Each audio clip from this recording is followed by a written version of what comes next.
Red sky films کے معزز دوستوں، میں ہوں ماجد علی خان اور آپ تمام سننے اور دیکھنے والوں کو السلام علیکم۔ ناظرین، خلافت عثمانیہ کے جانشین سلطان محمد فاتح کی شخصیت اور ان کی زندگی کے بارے میں آج ڈسکس کریں گے۔ سلطان محمد فاتح کی شخصیت کا یہ پہلو اس وقت نمایاں ہو کر سامنے آیا جب انہیں یہ گمان گزرا کہ عثمانی بحریہ کے کپتان بالتائی اوغلی سے قسطنطنیہ کے محاصرے کے دوران غلطی ہوئی ہے یا اس نے سستی کا مظاہرہ کیا ہے۔ سلطان محمد فاتح نے انہیں یہ پیغام بھیجا، یا تو ان جہازوں پر قبضہ کر لو یا انہیں غرق کر دو، اگر ایسا نہ کر سکو تو پھر ہمارے پاس زندہ واپس نہ لوٹنا۔ جب بالتائی اوغلا اپنی مہم میں کامیاب نہ ہوا تو سلطان نے اسے معزول کر دیا اور اس کی جگہ حمزہ پاشا کو بحریہ کا کمانڈر مقرر فرمایا۔ ناظرین، سلطان محمد فاتح کی فہم و ذکا کا اندازہ آپ کی اس بے مثال سوچ سے لگایا جا سکتا ہے جس کے ذریعے آپ نے جہازوں کو بشکتاش، جہاں لنگر انداز تھے، سے شاہ زری تک پہنچایا، اور یہ کام خشکی کے راستے جو دونوں بندرگاہوں کے درمیان واقع تھا جہازوں کو خشکی پر کھینچ کر کیا گیا۔ انہیں جنیوا کے جہازوں سے بچنے کے لیے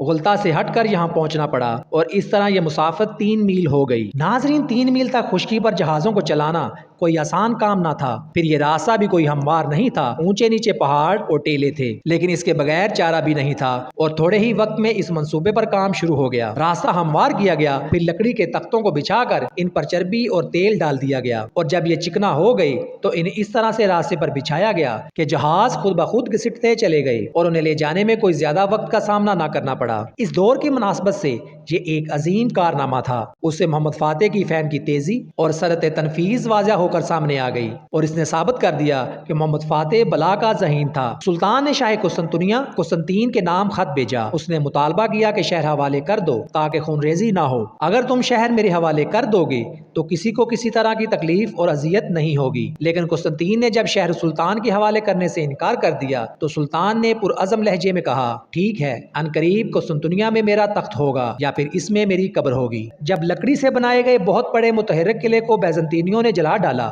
تو اس پر سلطان کا رد عمل تھا، کل ہم اسی طرح کے 4 قلعے اور بنائیں گے۔ یہ چیز سلطان کی عزمیت اور اپنے ہدف تک پہنچنے کے لیے ڈٹ جانے کا پتہ دیتی ہے۔ ناظرین، سلطان کے عدل و انصاف کے دنیا میں چرچے تھے۔ اسلامی شریعت کے مطابق آپ اہل خطاب سے حسن و سلوک کا برتاؤ کرتے تھے، انہیں ان کی تمام مذہبی حقوق دیتے تھے، کسی نصرانی کے ساتھ ظلم و زیادتی نہ کی جاتی، بلکہ سلطان نصرانی زعما کی عزت و افزائی کرتے، ان کے سرداروں کے ساتھ اچھا سلوک کرتے۔ سلطان کا نعرہ تھا، عدل سلطنت کی بنیاد ہے۔ ناظرین، ہم دیکھتے ہیں کہ جب یہ عظیم فرمانروا قسطنطنیہ جیسے ناقابل تسخیر شہر کو فتح کرتا ہے اور شہر میں داخل ہوتا ہے تو غرور و تکبر نہیں کرتا، بلکہ اللہ تعالیٰ کا شکر بجا لاتا ہے اور کہتا ہے، الحمدللہ، اللہ کریم شہداء کو اپنی جوار رحمت میں جگہ عطا فرمائے اور مجاہدین کو عزت و بزرگی سے نوازے۔ میری قوم کے لیے یہ فخر کی بات ہے، انہیں اس عظیم فتح پر اللہ کا شکر بجا لانا چاہیے۔ آپ کے والد نے عہد طفولیت سے ہی آپ کی تعلیم پر خصوصی توجہ دی، اس لیے محمد فاتح نے اس تربیتی نظام کے سامنے اپنا سر جھکا لیا جس کی نگرانی اس دور کے معروف ترین علماء کا ایک گروہ کر رہا تھا۔ آپ نے قرآن کریم پڑھا اور حدیث،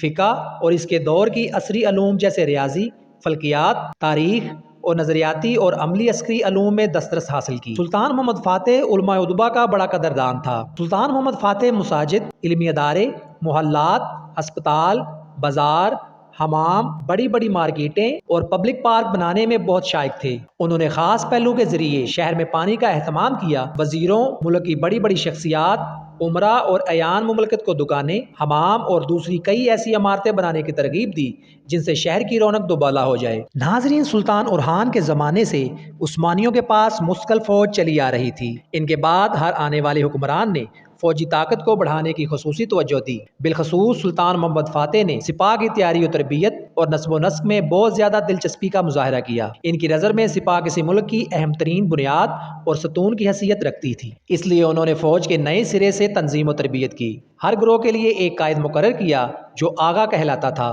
ینگچری قائدین کو باقی تمام پر فوقیت دی۔ اس فوج کا سپہ سالار براہ راست صدر اعظم سے آرڈر لیتا تھا اور صدر اعظم کو سلطان نے سپاہ کی اعلیٰ قیادت کا رئیس مقرر کیا تھا۔ سلطان محمد فاتح کا دور حکومت عسکری قوت اور عسکری ایجادات کے حوالے سے ممتاز و منفرد ہے۔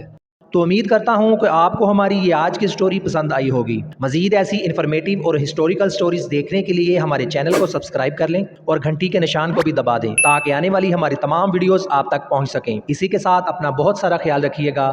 اللہ حامی و ناصر۔